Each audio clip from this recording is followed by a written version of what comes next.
Hello and welcome back to another episode of my Failed Indie Shows podcast. In case you're new, I'm Pan-tastique, and this is my podcast where I talk about the ideas I had for my series, Swift Into Defense 5. The show's not completely dead, but life is currently standing square in my way, and I have to scooch around her real slow so she doesn't wake up and whack my ass again. And since I don't know when I'll finally manage to get to the other side of that little hiccup, I am sharing the ideas I have and had for the show in this podcast.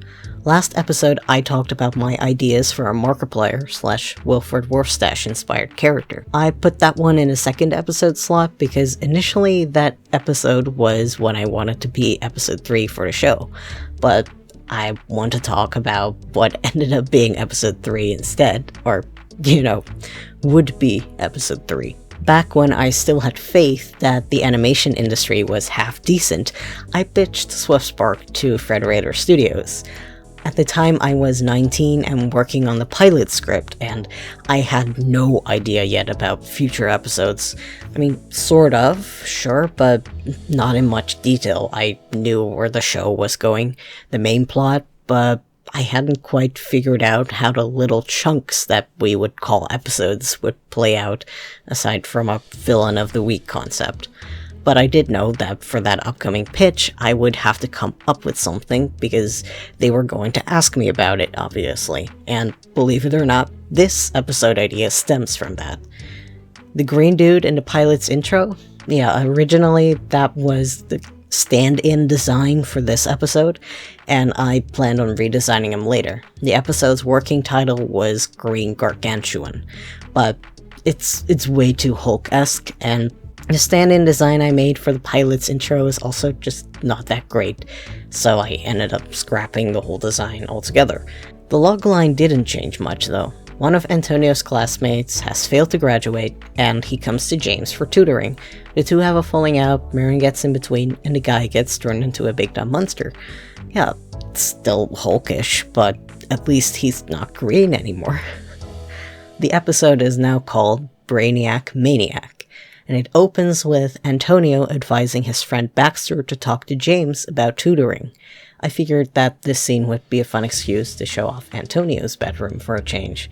And I don't know how common of a concept this is, but where I'm from, your final grade is determined by the average of 4 exams. The average of the first 3 is 50%, and then the central exam is the other 50%. The average of those needs to be at least a passing grade, and the end result of the central exam itself also needs to be a passing grade. So, if you fail one too many exams, you fail to graduate, even if you pass the final central exam on its own. I decided to use that system for SwiftSpark because I'm most familiar with it.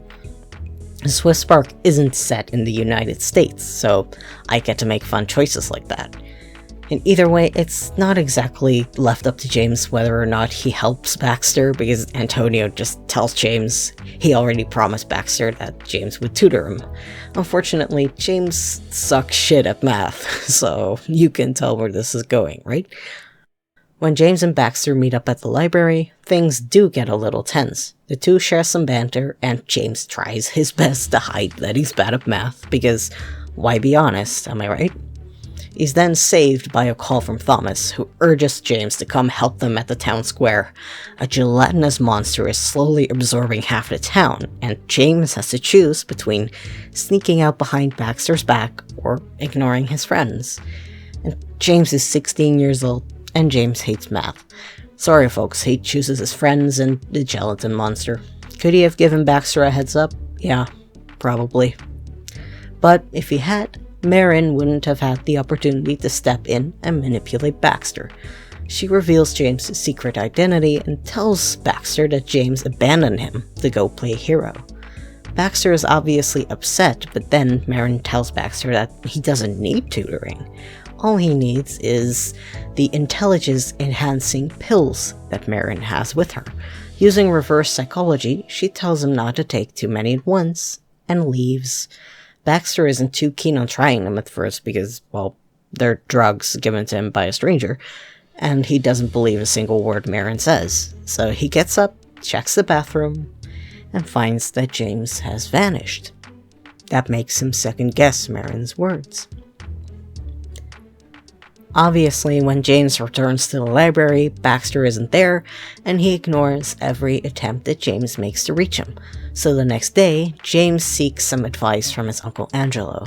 Angelo tells James that people-pleasing isn't healthy, and promises to tutor to both of them. And yeah, James takes a bit of offense to that. Antonio then tells James that he got a text that Baxter wants to meet them at the park, to show them something awesome. When they arrive, it's clear that Baxter's personality has significantly changed. He's sassier, more extroverted, and he talks differently. He immediately reveals that he knows James's secret identity, and James asks if Baxter's just mad that James ditched him earlier, and immediately receives a scolding for doing so from Antonio. Then come up with an excuse. Don't just bail on people, you red-haired pinprick. That's one of my favorite lines from the episodes I actually wrote scripts for, honestly. And Baxter then reveals the pills to the other two boys, stating that he no longer needs any tutoring. Of course, the other two question where he got the pills and discourage Baxter from taking any more because they're drugs given to you by a stranger. And you think that if they actually made him smarter, he would have gained the common sense to stop using them, but alas. The more James and Antonio try to argue with Baxter, the more pills he takes, before downing the entire remainder of the bottle in defiance. Baxter starts transforming into a big burly monster, and Antonio tells James to go suit up so they can take this guy on, and he'll cover him for as long as he can. Baxter's muscles start growing and his skin turns gray, so still hulkish, just a different one. And at first, he's capable of speaking just fine. But the more his muscles grow, his brain seems to start to shrink. And when James joins back, now suited up, him and Antonio stand together. The brains, debatable, and the brawn of the Defense 5. I like making little jokes like that in my scripts, but I'm probably the only one that likes them. So, yeah. Brain and brawn don't mix, and anger takes over in Baxter's mind. Baxter accuses James of using his powers to get ahead, who in turn argues that makes absolutely no sense whatsoever. His powers didn't make him smart or more successful, and all while dodging punches, by the way. These guys have some stamina. Antonio and Baxter then grapple, but Baxter quickly gains the upper hand. Antonio gets knocked off his feet and Baxter refocuses on James. Of course, that skinny little pipsqueak doesn't stand a chance physically, so when Baxter has him ready by the collar, about to pummel his lights out, James takes a chance to appeal to Baxter's human side. He admits that just because he has powers doesn't mean that he's automatically a good hero, and that he kind of sucks at it, actually.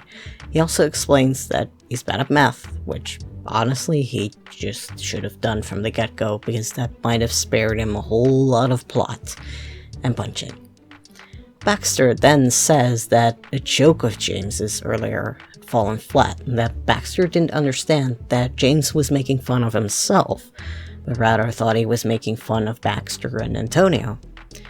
James continues to self-deprecate and finally just apologizes to Baxter for not being honest with him right away and ditching him.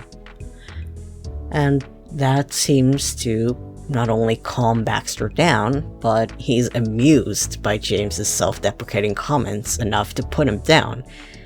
And surprisingly, with the anger at a low point, he's suddenly able to speak in full sentences again. The two boys shake hands, which James permanently regrets, and Baxter returns to normal, feeling dizzy and generally unwell. To Antonio and James's surprise, he has no recollection of anything that just went down. And James then repeats Angelo's offer to Baxter, which he happily agrees to. The episode ends at James's house, where Angelo and James have a brief chat about what he learned that day. And it's also revealed that Baxter has indeed lost his entire memory, and for good measure, Angelo has given him some memory loss pills to ensure that absolutely nothing's left behind. Marin then reports back at the end result of the pills, and Daniel says that he's not satisfied with them. He orders Marin to create a new version of the serum, which allows Viper to fully control what powers their subjects develop so that they can target James more effectively.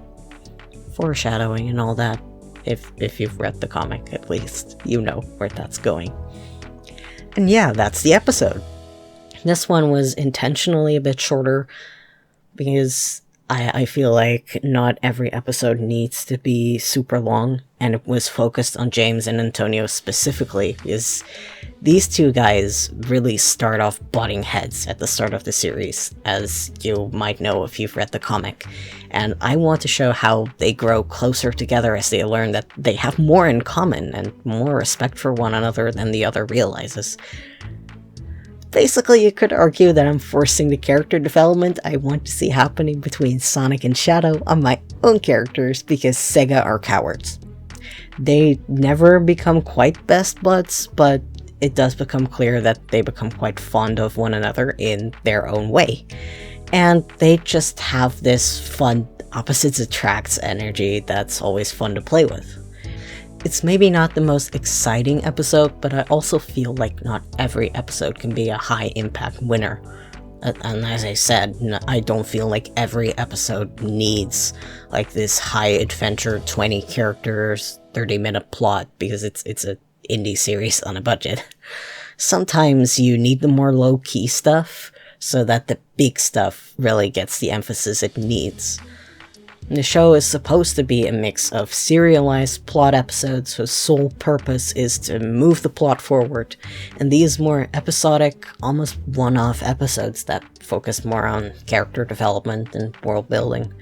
I know not everyone's a fan of that style of storytelling, because Steven Universe, God, like, if you were around for that.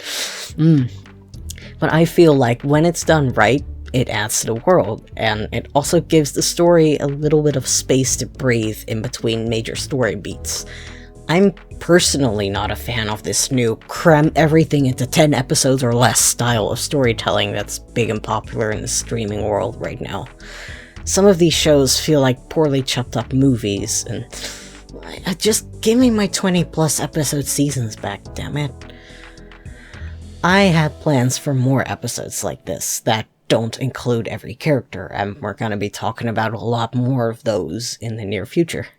I feel like if I'm going to include everyone, they all need to have something to do, otherwise characters just end up disappearing into the background or just standing around. So if they're not needed, they're not present, even if they're technically a main character. That's kind of the trap with a main character squad, rather than a duo or even a single main character. Stories quickly get crowded, and on a budget, having at least 5 characters present every episode also just isn't possible. Ensemble casts are great, but they're expensive as well. This episode also doesn't include a song, because I didn't feel like it needed one, honestly. This show was written to be made on a budget, so that also plays into it. If there isn't a good reason to include it, then don't. Just don't include it. Songs are fun, but I don't feel like Swift Spark would have become the type of show to include one or multiple musical numbers every single episode. A lot of this still feels like me just playing Dollhouse, basically, with my characters, and I just love doing it. Right now, I don't know which of these episodes will ever get to be made or incorporated into the story of my new project, but at least through this podcast, I get to share what could be. And this was a short one, wasn't it? I have no set runtime for these podcast episodes, so for all you know, the next one could just be a 2-hour-long yap fest, because I gotta keep y'all on your toes. But I still nonetheless hope you enjoyed this episode, and by all means, do come back for the next one.